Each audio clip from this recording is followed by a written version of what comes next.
Good afternoon, everyone.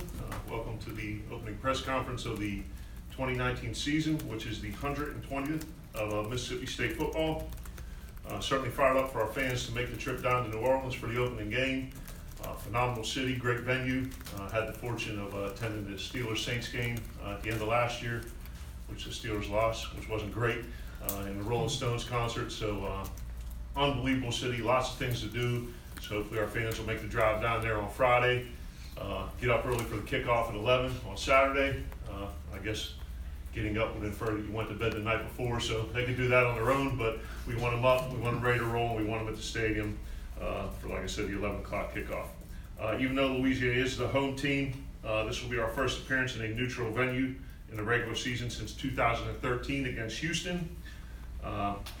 Currently have 10 players on our roster from the state of Louisiana. It will be our 10th consecutive year where we play at least one game in an NFL venue.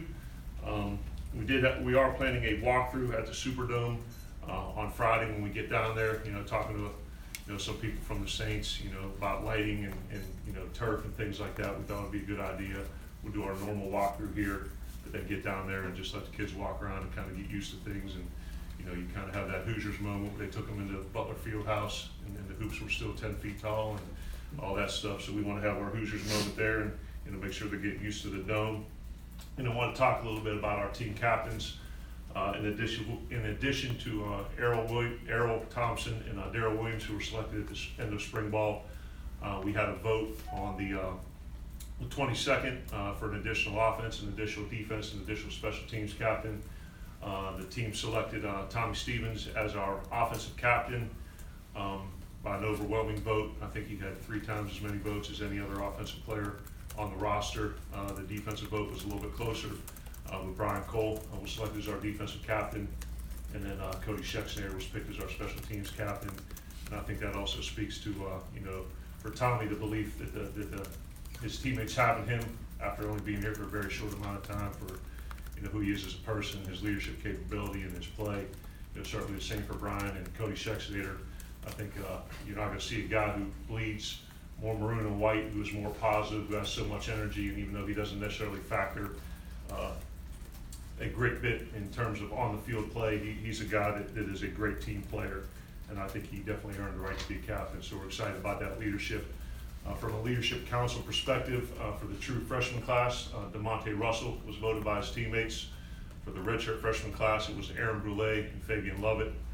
For the sophomore class, Austin Williams.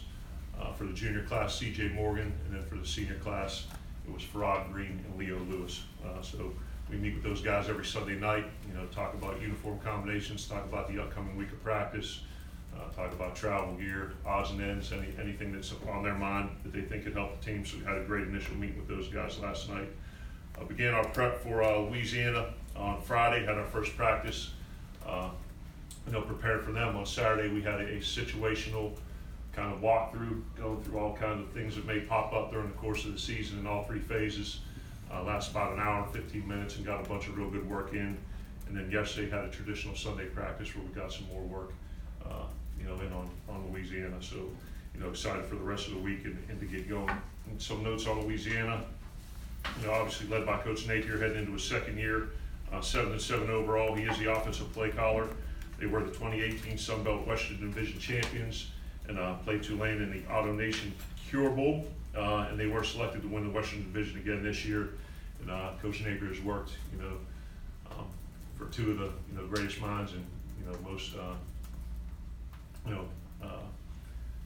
of storied coaches in college football, working both for Coach Saban and Coach Sweeney. Rob Sales, the offensive line coach. They were a multiple spread offense. Averaged 31.9 a game last year. Very balanced attack. 218 rushing, 205 passing. Quarterback would be Levi Lewis. We're expecting 585 yards passing last year and 7 touchdowns. Left-handed, very athletic. Throws the deep ball very well. They have 3 very, very talented running backs. Number 9, Trey Ragus. Number 15, Mitchell. And number 4, Calais. All 3 combined for 2,912 yards last year, but all powerful, very quick. And then the wide receiver, number 2, Jamarcus Bradley from Ackerman. 608 yards receiving last year, 10 touchdowns. Very crisp route runner and very fast. So those are the guys offensively. that we're preparing for. Ron Roberts is our defensive coordinator, a mix of 3 and 4 down, 1 and 2 high zones. Throw some man-to-man in there so you get just about everything but the kitchen sink.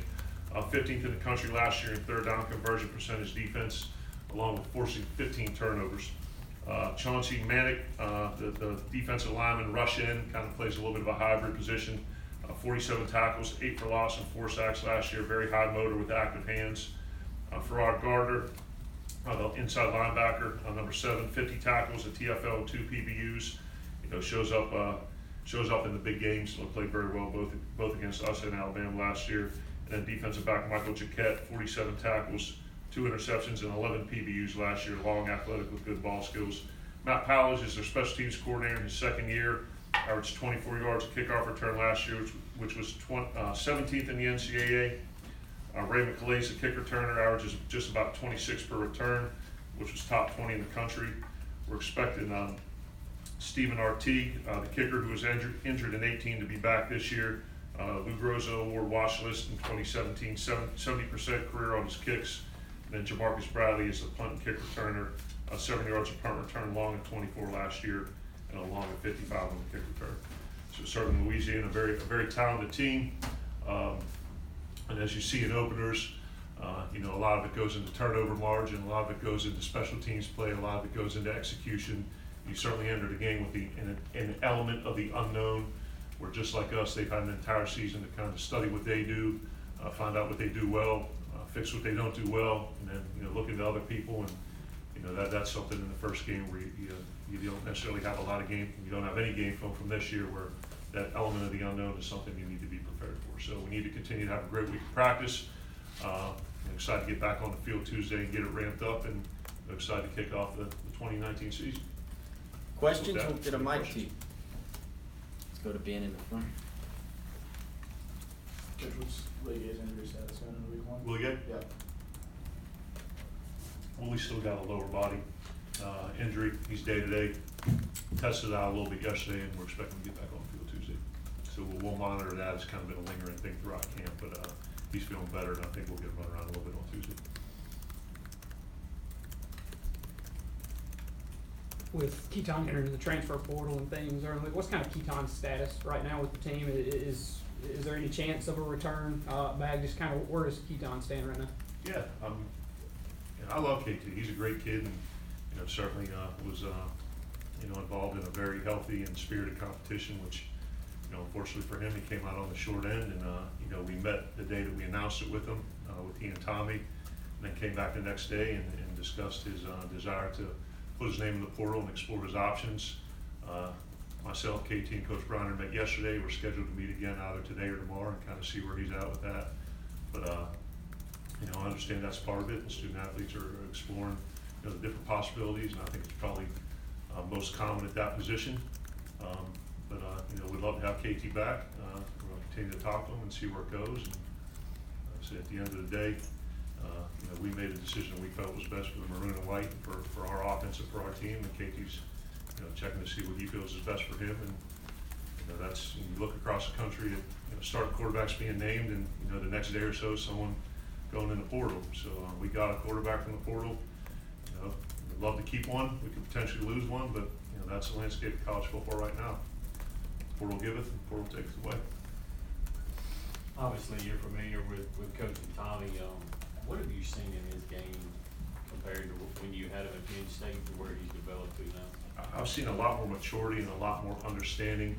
And early on in Tommy's career, in kind of 16, and maybe not so much in 17, that he's so incredibly athletic and gifted physically as a runner and a thrower. He would kind of fall back on those things and maybe not be as precise in the details of it. And what I've seen throughout camp and heading into practice week is a maturation and an understanding of the details. Where maybe in the past he would not, change a protection, thinking he could get the ball out if it wasn't picked up, or maybe not go through his reads and kind of improvise. He still has the improvisational skills, but he's doing a much better job understanding the scheme and how it affects his decision making and his productivity. In his passing, is that another thing that's improved since you had him at Penn State? I don't think his passing's ever, that's never been an issue. He's always been a guy that could throw the ball well, very accurately. I think what you're seeing, like I said, is increased understanding of the scheme and where to go with the ball and why. And when that's the case, usually you're gonna, have the type of game that he had. Danny? Coach, I'm not sure you would try it this year, or if you have, will try it here in Mississippi State, but what's your opinion on a two-quarterback system, and have you ever done that as a coordinator, and just your thoughts on that? Two in the game at the same time, or rotating quarterbacks? Rotating series. No, I'm not a fan, nor have I done that. Maybe by quarter, I could think maybe back to Akron, we did that a tiny bit. But I think, having played the position, and some people have done it successfully, but I don't feel like you can ever have the guy get in a groove. Now, you can have two in the game at the same time, that's a different deal, but I'm not a fan of rotational quarterback play. Steve? Update on Allen Love or Kareem Walker and their standing right now? Kareem will find out by this is Monday, either tomorrow or the next day. And Alan Love's initial appeal was denied, and now we're on the second stage of it. When you've got a guy like Allen, it's kind of Initial waiver was denied, and now it's been appealed. I guess that's what it said. when you've got a guy like that, especially in a position of need where he's kind of in limbo, how difficult is that to kind of manage reps and things like that, and get him ready in case he could play, but at the same time maybe hold him back a little bit because some other guys may need those reps? Yeah, I think that's the one spot on the defensive line where we may not have a Jeffrey or a Braxton right now. We certainly have talented players, but we're gonna have to win and perform with numbers in there. And certainly once during camp it was a little bit different where you can rotate guys through there, but now when you're limiting the number of guys who are taking reps with the ones and twos, really to 4 or 5 guys on the inside, I don't think you can utilize those reps on someone you're not sure they're gonna play. So he's down working with the scout team until we get another word, and if and when he's cleared, knock on wood, hopefully when, and we can talk about getting him into the rotation. Ben? You got a great hat collection. Any update on Tommy Champion's status since the arrest last week or anything? Tommy Champion? Yeah. No, that discipline will be handled internally. No change to Tommy's status. And suspension still Friday, Saturday, 40 games. See, Suspensions for yeah, operators, like Friday, Bill Saturday mentioned, still. any kid who's not gonna play in the game for any reason that information will be divulged on Saturday. Coach, obviously back to the defensive line and moving James Jackson back to defense. You had mentioned earlier that was a position where you needed depth and he just needed more there. How did James kind of take that conversation when you approached him, I guess after spring practice about it? James, he's an awesome team guy. He's a Lionel Richie or Conroe. He's easy like Sunday morning. Whatever you tell him, offense, defense, I think you ask him to play special teams to do that. But I think the part where he was, I won't say upset, but I think he had seen so much progress on the offensive side of the ball and thinks he has a future there. We told him this is what we need him to do, and he had good experience there under last season. So I think more than anything with Darryl being the starter at center and the backup center not getting as many reps or opportunities during the course of the game as a rotational position like defensive line, I think he saw the ability for him individually and for him to be able to affect the game in a positive manner. But there was a better opportunity for him on defense this year, so he was excited about it. Danny? Coach, how's the addition of Tony Hughes to your staff benefited you in the offseason? Gosh, I tried my dangest to get him. When I first got hired, and Coach was still at Jackson State. And I don't. If people here who have been around Tony, first and foremost, he's a great human being and a great person. And it comes, fantastic wife and kids. So that's he's a great man, and his prowess and ability as a recruiter. How he coaches the kids and gets along, with everyone on the staff and the kids. I mean, it's immeasurable what he brings to his staff from a coach and a recruiting and really just a culture standpoint. He's an awesome person, and a guy I'm really glad to have had an opportunity to meet and work with. Logan and Robbie? You were able to beat Louisiana pretty handedly last year. This is their second year with their head coach too. Just how much different do you expect to see from them this year? Like most people, they're going to tweak their scheme to match their personnel. And I think anytime you win your side of the division and get to go to a bowl game, things are going well. Won 7 games. But I think having been at a quote group of 5 place or an FCS school that had the ability to jump up and play some 1A schools at Fordham, we were fortunate enough to win 2 of our 4. That this is a game where the kids get fired up, they get excited about playing an SEC West team. So, you know, we're expecting to see their best. And, you know, like anything, year 1 to year 2 is when you're going to see whether it's a freshman becoming a sophomore or an entire program. You see, you know, the most improvement in that year 1 to year 2 jump. So I'm expecting to see the same from them. Robert? Coach, I don't know if, Oh. I don't remember you covering this earlier when it was asked about Keaton. Is he with the team right now? Is he away from the team? Keaton's not with me right now. Okay, when do you expect a resolution on that, you think? I don't know. We're meeting, we're talking on a daily basis, and you know, when we find out he's comfortable with divulging that information, we'll let everyone know. Tyler and Garrett? I know you can't say anything specifically about players involved in the ruling that came down on Friday, but obviously there are some suspensions that are sort of looming. Yeah. How has that changed sort of your preparation for not just this game, but, you know, the season moving forward? Like anything, whether it's a suspension or an injury, or you know, guys not being able to play, you kind of sit in on a Sunday and people who are available and make the necessary adjustments to the depth chart and the schemes and try to do your best to put your kids in position to be successful. So that's just something where you got to do it on the front end, making sure you're making all the necessary adjustments based on who's available. Do you envision rotating a lot of receivers on Saturday? I think we've got a very, you know, probably 3 at the Z position, 3 at the slot, and, you know, 2 or 3 at the X position. So, you know, see who gets a hot hand, but the guys have been practicing well, and you know, in a game 1 where you know the tempo and the speed of it are a little bit different than practice. You know, we'll see who's got the hot hand. You mentioned Tommy getting 3 times as many votes as any other offensive player. I mean, what kind of volumes does that speak to his ability to step in? I mean, I guess, what have you seen from him just from day 1, getting onto campus and stepping into a leadership role? Yeah, it's did you go to the same school your whole life? Did you ever, no, I mean, so did you ever go to a new school? I mean, it's like being the new kid at school on the first day. I mean, it's I won't say it's hard, but I think when you get a chance, and I think you all have a chance to, you know, sit down and talk with Tommy and meet him. You know, he comes from a good family.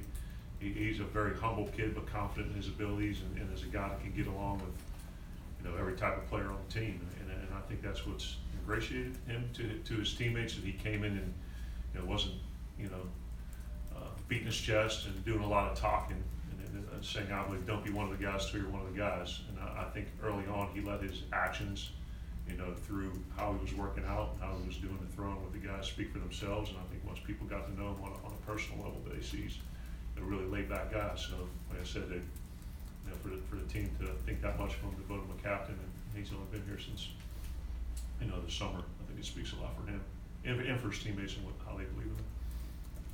Brian and Robbie? Sort of a big picture question. Your depth chart at quarterback is a grad transfer senior, a redshirt freshman, and a true freshman. Is that sort of the new face of college football, do you think? Do you think the days of having a junior or senior backup quarterback might be over with? I was trying to digest that, what you're saying. Like I said, the most unique position, probably, that, you know, not like receiver where you can, you know, rotate a bunch of guys through, or you know, defensive line, or one of the other positions that one guy usually plays, and you know, they don't like to sit. So it's, like I said, I just think it's the nature of college football right now that you're going to name a starter, and it's are the guys willing to work while they wait. I think I heard a baseball coach say that in the off season. So it's, you know, you got to, you know, work with what you have and adjust the numbers through recruiting and take it on a yearly basis. So I don't know. That's a good question. I don't know if I have the answer to that. Heading into game 1, does this wide receiver group feel a lot different for you this year than last year? Just the depth and the talent of the depth too that you've added?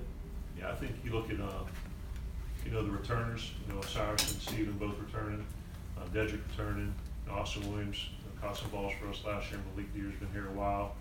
And then the addition of, you know, Peyton and Zuber, and, you know, you got Watt and Cam Gardner, who both, you know, play some good football for us. So I think it's a combination of returning productivity and guys who are new that have got a lot of talent. You know.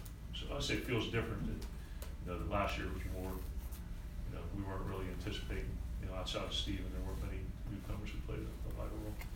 Steve in the back. Coach, you mentioned Tommy kind of acclimating to the Bulldog culture. How much of that was aided by the fact that he had Isaiah Zuber and Javante Payton as new guys kind of come in as battery mates while he was working through workouts? Yeah, I think along with those guys, all the new freshmen, the incoming freshmen, I think when someone has a similar shared experience to you and you're going through the same thing, obviously Isaiah come from Kansas State, had a real nice, running career there where you're in your last year of eligibility and you're looking to make an impact on the new team with a bunch of, new coaches and new players that they're able to go through that experience together and, jump right in. So I think those guys have kind of bonded pretty quickly. Tyler. When you got here at the end of 2017, obviously it's your first Power 5 job, really a destination job for probably a lot of coaches across the country. Started talking about championships and a championship standard, and a year and a half later, there's probation and all these sanctions and stuff. Yeah. I'm just wondering how that has sort of changed the outlook on the early part of your tenure here, and just sort of wondering where you're at, dealing with those things while you're still trying to, achieve that championship standard. The specific to kind of the recent revelations? Yeah. Yeah, it really hasn't changed anything from my standard. I mean, ultimately, at the end of the day, you work in a profession where, 18 to 21-year-old kids are forced to make decisions on a daily basis. And they were presented with a situation, made a poor choice and had to deal with the consequence. And at the end of the day, it happened, it was identified, it was reported, we were sanctioned, the kids understand and they pay the consequence for their choice, and we need to educate them. And this incident or episode, it hasn't done anything to quell my belief or desire to achieve great successes at Mississippi State, nor has it affected recruiting or anything else. So to me, it was something that happened, it was acknowledged, and we're going to move on from it and be better from it. Joel and Ben. No, you always say depth chart's written in pencil, not pen. There's an or there with Jordan Lawless and Jace Crispin. Yeah. Did Jordan kind of close that gap, and just what's kind of going into that decision for a guy that's kicked for a couple of years to not be solidified, I guess, there's a start? Yeah, that, the season ended and Jace performed pretty well last year and kind of went into spring ball. And, Jordan closed the gap and thought it was close enough coming out of spring ball to continue the competition in the fall camp. And they've been pretty close there as well. So we're going to keep kicking, keep charting percentages. And obviously Jace has a game experience, so that factors into it. But you also, at a certain point, it's got to come down to the numbers. So we'll see where that goes. Ben. Coach, I know you said Willie's injured. Willie approached a number of us the other day and said that he's not injured. What's the status? Who? Willie. Willie Gay? Yeah, approached a number of us at practice and said that he's not injured. Willie's in a red jersey with a lower body injury. Okay. If he were practicing, I promise I'll let you know. Okay. He's been out, so that may be Willie's interpretation of it, but I promise you Willie has not practiced. So. I don't know, maybe we should get him out there on Tuesday. Maybe feeling that good. With the 8 games, has there been a, being it that they can be selected, is it going to be an 8 game straight through, or has there been a plan developed into what the decision has gone into that? What's maybe the early? Yeah, I'm not gonna get into specifics on that, and there's a lot of moving parts to it. We'll kind of take that on a game by game basis. Other questions? Coach, noticed that Devonta Jason is number 2 on the depth chart there for ex-receiver. Obviously, he had to go back and deal with some things in New Orleans, but has come back, and what you said last week, the guys have taken him in, and he seems to be a really big part of the team. Just, how big is it for a guy like that to kind of go through some of the things that he did, and now he's going back home to play in the Superdome, and he could be a really big part of that game? Yeah, like he and Marcus dealing with a bunch of personal issues. We gave Watt the time and space to kind of go home and reflect and, be with his family and make the decision whether, being back in Mississippi State was something that benefited him from an academic and athletic standpoint. And I think some of the things that he needed to do back home, he felt comfortable with. And, he's a great kid, fantastic, member of the team. And, more than anything, I think, being back around the guys. I think it's helped him as much as you know, going home and take care of those things. So you know, played some last year, had some nice catches, and I think he's a young guy with a very bright future. That it. All right, thank you.